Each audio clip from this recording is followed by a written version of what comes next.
Muy buenas tardes a todas, a todos ustedes. Saludo con mucho aprecio, mucho cariño a quienes nos acompañan en el Presidium el día de hoy, particularmente a Clara, con quien hemos tenido la oportunidad de conversar ya en este Senado de la República y que es para nosotros un honor que estés el día de hoy con nosotros. Estamos clarísimos que tu presencia... Ahora sí que estamos clarísimos que tu presencia y la charla contigo será extraordinaria. Vamos a aprender en colectivo, como es característica del Movimiento Ciudadano. Me da mucho gusto saludar, por supuesto, a mi coordinador parlamentario, el senador Dante Delgado, a mi colega, compañera de Mir Batallas, Verónica Delgadillo, a Jorge Álvarez Maínez, secretario de Acuerdos del Movimiento Ciudadano, y a Rodrigo Samperio, además de felicitarlo por la organización de este encuentro, que es, por supuesto, su segunda edición en el caso de Movimiento Ciudadano y que ha sido un ejercicio muy provechoso para todas y para todos nosotros. Yo no quisiera extenderme mucho en esta bienvenida, simplemente quisiera compartir con ustedes un par de reflexiones en torno a las jornadas que vamos a vivir, a la jornada que vamos a vivir en las próximas horas.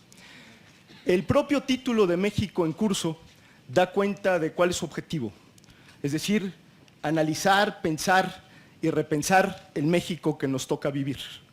Y eso no es una tarea que hagamos todos los días, al contrario, me parece que en un mundo que avanza de manera tan vertiginosa y donde todos estamos tan ocupados en nuestro día a día, nos queda muy poco tiempo para reflexionar en torno al país en el que nos toca vivir. Y me parece que el curso justamente da oportunidad de hacer una pausa para poder reflexionar y de poder compartir con muchos ponentes tan importantes que han sido convocados para estas jornadas. El asunto de pensar a México, ese debería ser una tarea permanente de todas y de todos los que nos dedicamos a la política, empezando por el gobierno federal, empezando por el presidente de la República. ¿Qué es lo que ha sucedido en las últimas semanas, en los últimos meses en nuestro país? Y permítanme dar algunas pinceladas de lo que yo creo que está sucediendo. El gran problema es que el presidente de la República nos ha propuesto pensar en dos Méxicos y no en uno. ¿Y por qué decimos pensar en dos Méxicos? Porque sí tenemos un presidente que todos los días le gusta confrontar a sus adversarios o a quienes piensan distinto. Quizá valdría preguntarnos si eso vale la pena o es un buen ejercicio para pensar a nuestro país.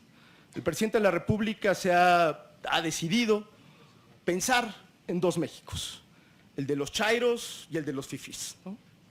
Ha decidido pensar en dos Méxicos, el de la mafia del poder y el de la cuarta transformación. Ha decidido pensar en dos Méxicos, el de los buenos y el de los malos. Nosotros estamos convencidos que esa no es la manera de abordar las soluciones que necesita el país, que al contrario, lo que tenemos que hacer es justamente construir en la diferencia.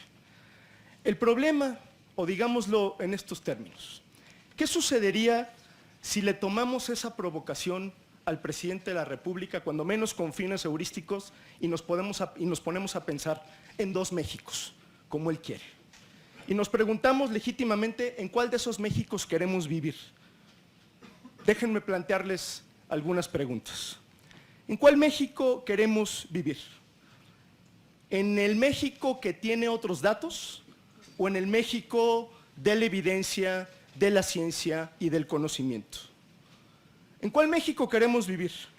¿El México de las interminables mañaneras o el México de la rendición de cuentas, de la transparencia, de la posibilidad de dialogar en colectivo?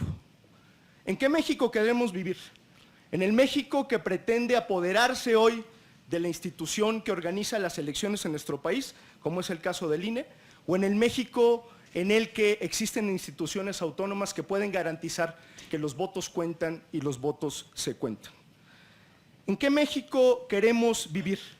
¿En el que cree que la regulación de la marihuana es un imposible? ¿O el que cree que la regulación de la marihuana debe servir para entregarle ese producto y ese mercado a las grandes transnacionales?